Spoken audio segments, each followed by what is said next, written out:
Tegemist on haridusteenuste haldamise süsteemiga. Selles videos käsitleme huvikooli moodulis huvikooli esindaja ja ametniku õigustes õppuri alustamise kuupäeva taotluse allkirjastamist ning muid toiminguid. Kui õppuri alustamise kuupäeva ei soovita siiski muuta eelnevalt märgitud kuupäevaks, siis on iga kell võimalus ka taotlust tühistada. See on sellepärast, et muudatus jõustub alles siis, kui käskkiri selle kohta on allkirjastatud. Seda taotlust saavad kõik huvikooli esindajad tühistada. Muudatuse jõustumisel muutub alustamise kuupäev ka õppuri juures, mida on näha rühma nimekirja vaates ja ka lapse profiilil.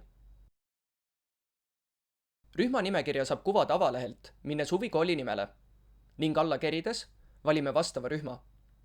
Siit lähme taaskord õpilased nupule ning veerg Alustas näitabki õppurile määratud alustamise kuupäeva. Allkirjastame nüüd loodud käskkirja. Siin vajutame Allkirjasta käskkiri nupule. Nüüd avaneb käskkirja allkirjastamise vaade.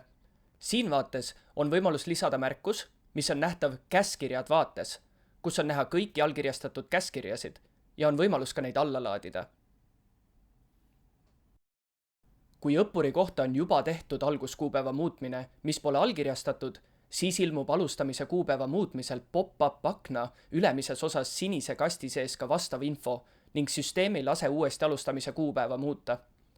Sellise olukorra illustreerimiseks proovime muuta Karli alustamise kuupäeva, kui eelnevalt on juba käskkirja ootel olev taotlus aktiivne. Liigume avalehelt huvikooli nimi. Alla kerides valime vastava rühma. Õpilased nupp ning Karli rea lõpus olevale 3 punkti nupu peale vajutades valime taas alguskuupäeva muutmine. Siin näemegi eelmainitud sinist infokasti, mis annab teada, et varasem taotlus on juba ootel. Kui on soov muuta alustamise kuupäev teiseks kuupäevaks, siis on esmalt vaja varasem alustamise kuupäeva muudatuse taotlus tühistada või allkirjastada.